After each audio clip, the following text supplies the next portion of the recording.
हमारी आज की कहानी है बुद्धिमान सेठ। बहुत पुरानी बात है। एक नगर था बादलपुर। उसमें एक मज़दूर रहता था जिसका नाम था किशन। उस नगर के चारों तरफ पहाड़ और जंगल फैले हुए थे। जंगलों में रहने वाले डाकू अक्सर रात के वक्त नगर पर हमला बोल देते थे। नगरवासियों के पास जो कुछ भी होता था डाकू वह सब कुछ छीन कर ले जाते थे। पूरा बादलपुर उन डाकुओं की वजह से बड़ा परेशान था। एक बार की बात है, एक बड़ा अमीर सेठ उस नगर में आया। उस समय रात काफ़ी हो चुकी थी, इसलिए उसने आगे जाना मुनासिब नहीं समझा। तभी उसकी नज़र एक मज़दूर के दरवाजे पर पड़ी, तो उसने उसे खटखटाया। जब मज़दूर ने दरवाज़ा खोला तो सेठ ने कहा, भाई मुझे इससे आगे वाले नगर में जाना है, लेकिन इस समय रात बहुत ज़्यादा हो चुकी है। क्या तुम मुझे अपने घर में एक रात के लिए रुकने की जगह दे सकते हो? वह मज़दूर बड़ा दयालु और सज्जन व्यक्ति था। उसने अपने घर आए मेहमान का स्वागत किया और कहने लगा, क्यों नहीं, अंदर आ जाओ। अगर आप इसे अपना ही घर समझिए, आप यहाँ आराम से रात गुजार सकते हैं। घर में रूखा सूखा वैसे भी खाना बना हुआ था। मज़दूर ने ले जाकर उनके सामने रख दिया और इसके बाद उसने उसका सोने का भी इंतज़ाम कर दिया। आधी रात के वक्त अचानक शोरगुल की आवाज़ सुनकर सेठ जी की आंखें खुल गईं। उसने देखा कि वह मज़दूर अपने हाथ में एक पोटली दबाए इस कोने से उस कोने तक बेचैनी के साथ चक्कर लगा रहा था। उसे इस तरह चक्कर काटते देख सेठ की समझ में कुछ भी नहीं आया और बड़ी उत्सुकतावश मज़दूर से पूछा, क्यों भाई, क्या बात हो गई? सेठ जी, गांव पर डाकुओं ने हमला बोल दिया है। मैंने बड़ी मेहनत से कुछ रुपए बचा कर रखे थे कि कन्या की शादी के वक्त काम आएंगे, लेकिन अब मुझे डर लग रहा है कहीं ये रुपए मुझसे डाकू छीन कर ना ले जाएं। अब आप ही कोई उपाय बताइए कि मुझे क्या करना चाहिए। मज़दूर ने सेठ जी से कहा। सेठ जी पहले तो कुछ सोचने लगे, फिर वह बोले, अरे इसमें इतना परेशान होने वाली कौन सी बात है। जल्दी से सामने एक गड्ढा खोदकर अपने धन की पोटली उसमें छिपा दो। मज़दूर ने सेठ जी का सुझाव मानकर तुरंत एक गड्ढा खोदकर उसमें धन की पोटली छिपा दी।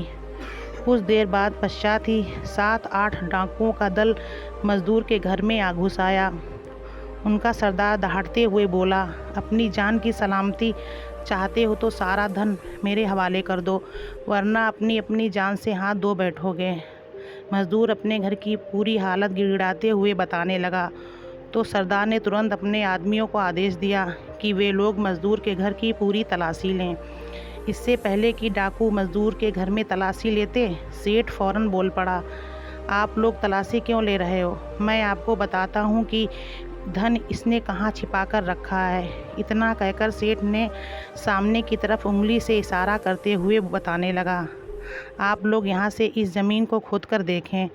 डाकुओं ने वह जगह खोद डाली। कुछ देर पश्चात डाकुओं के हाथ वह पोटली लग गई जिसमें धन था। उन्होंने वह पोटली बाहर निकाल ली जिसमें धन था। उसके बाद उन्होंने मज़दूर को भला बुरा कहना शुरू कर दिया और सारे डाकू बाहर निकल गए। इधर मज़दूर को सेठ के ऊपर संदेह होने लगा। वह सोच रहा था कि हो न हो यह सेठ ज़रूर डाकुओं का ही आदमी है। तभी तो उसने मुझे खुद पहले धन ज़मीन में दबाने के लिए कहा और फिर इसने डाकुओं को इसका पता भी बता दिया।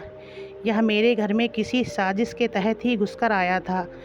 मज़दूर ने जब देखा कि वह सेठ डाकुओं के साथ नहीं गया तो वह उसे हैरानी हुई। डाकुओं के चले जाने के पश्चात मज़दूर ने अपने घर का दरवाज़ा बंद कर दिया और सेठ जी के पास बैठकर गुस्से में काफ़ी देर तक भला बुरा कहता रहा। सेठ उसकी बातें सुनकर मुस्कुराता रहा। जब मज़दूर काफ़ी भला बुरा कह चुका था तो अपने ही आप खामोश होकर बैठ गया। अब सेठ ने नम्रतापूर्वक मज़दूर से कहा, भाई अब तुम मेरी बात शांतिपूर्वक सुन लो। दरअसल मैंने डाकुओं को तुम्हारे धन का पता बताकर तुम्हारे साथ अपने आप को भी भारी नुकसान से बचाया है। तुम नहीं जानते, अगर डाकू तुम्हारे घर की तलाशी लेते तो उनके हाथ तुम्हारे साथ साथ मेरे धन की पोटली भी लग जाती, जिसमें मेरा बहुत सा धन और जेवर थे।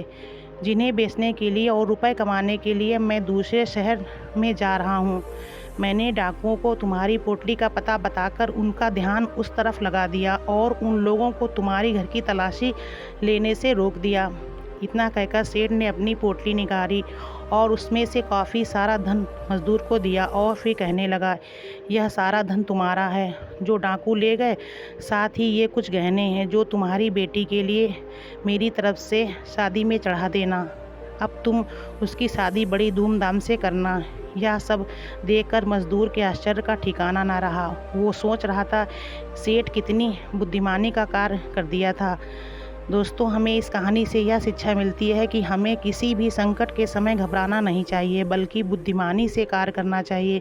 बुद्धिमानी से सारे संकट एक पल में टल जाते हैं। वीडियो अच्छी लगे तो प्लीज़ लाइक और सब्सक्राइब करें।